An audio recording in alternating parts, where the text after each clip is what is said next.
आपका आभार व्यक्त करना चाहूँगी कि आपने 2025-26 के बजट की चर्चा पे मुझे बोलने का अवसर दिया।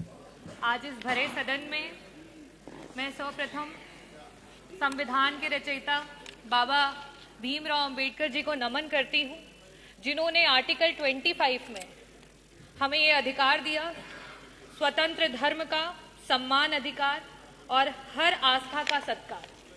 और इसी के नाते आज पूरे देश में और प्रदेश में हमारे बीच में कुंभ का महापर्व जो रहा, उसमें पूरे देश से लोग आए। मैं सभी लोगों का जो आए उनका स्वागत करती हूँ। यहाँ कई प्रकार की चर्चाएं हुई और बहुत सारे शब्दों का प्रयोग किया गया।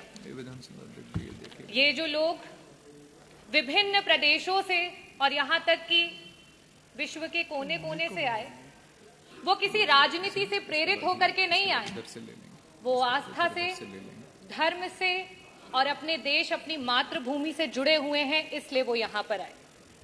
महाकुंभ के आयोजन में जितना बजट होना चाहिए था, सरकार ने उसकी कमी की। महाकुंभ में जो सुविधाएं हमारे लोगों को देनी चाहिए थी, सरकार ने उसकी कमी की। वहां पे गिद्ध नहीं गए थे, वहां पे सुअर नहीं गए थे, वहां पे इस देश में आस्था रखने वाले, इस देश को लोकतांत्रिक समझने वाले, इस देश में भाईचारे को आगे लेकर के जाने वाले लोग वहां पे पहुंचे थे।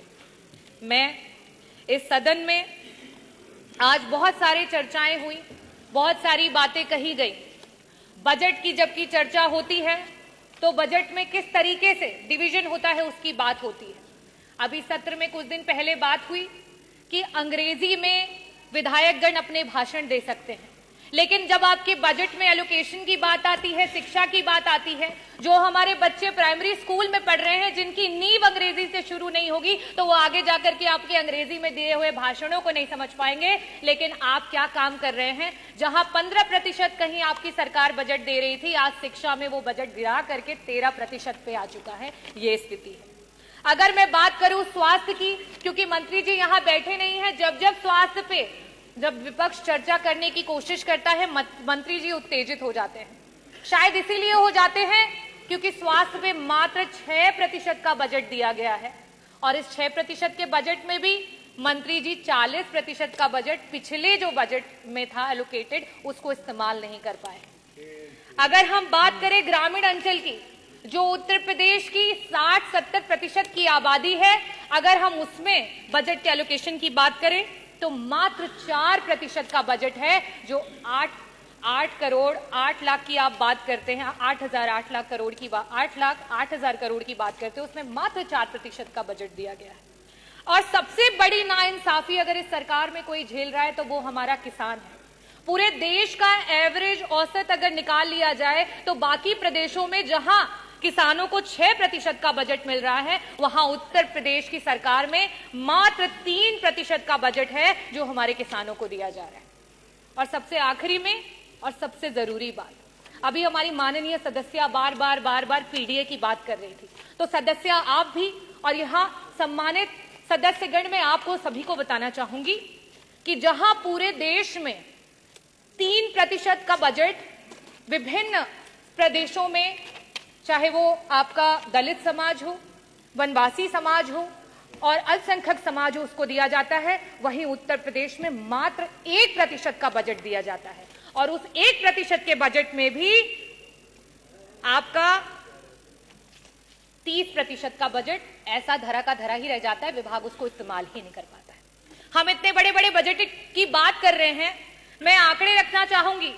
शिक्षा विभाग में वर्तमान में 14% का बजट जो है वो शेष रह गया, इस्तेमाल नहीं कर पाए। स्वास्थ्य में 40% का बजट ऐसे ही रह गया, उसे इस्तेमाल नहीं कर पाए। आवास में 46% का बजट रह गया, जिसे इस्तेमाल नहीं कर पाए। SC ST माइनॉरिटी में 30% का बजट है, जिसे इस्तेमाल नहीं कर पाए। अगर हम सिंचाई एवं बाढ़ नियंत्रण की बात करें, 35% का बजट है, जिसे इस्तेमाल नहीं कर पाए। अगर हम ट्रांसपोर्ट और PWD की बात करें, 6% का बजट है, जो पुराना बजट है, जिसे आप इस्तेमाल नहीं कर पाए। समाज कल्याण के मंत्री जी यहाँ बैठे हैं, 23% का बजट आज ऐसे ही पड़ा हुआ है, उसे इस्तेमाल नहीं कर पाए। कृषि विभाग वैसे ही 4% किसानों को दिया जा रहा है बजट में से, उसमें से भी 10% बजट ऐसे ही धरा का धरा रह गया, उसे इस्तेमाल नहीं कर पाए। तो मैं बजटों पे बहुत बातें नहीं करूंगी, क्योंकि जो पुराना है उसे ही नहीं इस्तेमाल कर पाए तो बड़े बड़े बजटों का क्या हवाई लूटी जाए। मैं बात करना चाहूंगी अपने देश की एकता की, क्योंकि जिस समय यहां अंग्रेजी की बात हुई उस समय उर्दू के बारे में बहुत बड़ी बड़ी बातें की गई। उर्दू में जो लोग बोलते हैं उनको कुछ शब्दों से नवाजा गया। हमारे देश में उर्दू को बड़े ही लगाव से देखा जाता है। हिंदी अगर हमारी मातृभाषा है तो आज का ये जो देश है वो अंग्रेजी से भी नहीं घबराता है, अंग्रेजी को सीखने की पूरी इच्छा रखता है। पंडित ब्रिज नारायण जी, पंडित रतननाथ सरहार जी, मुंशी प्रेमचंद जी, पंडित आनंद मोहन जी, यहां तक कि उपराष्ट्रपति रहे हुए कृष्णकांत जी, इन सभी लोगों का उर्दू से बहुत लगाव था। तो क्या इनके लिए भी उन्हीं शब्दों से नवाजा जाएगा?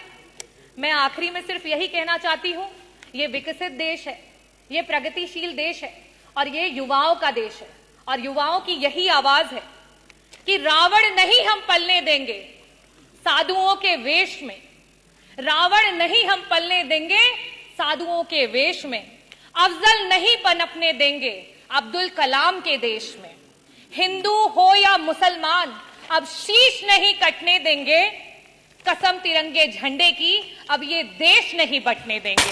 जय भीम, जय भारत, बहुत बहुत धन्यवाद।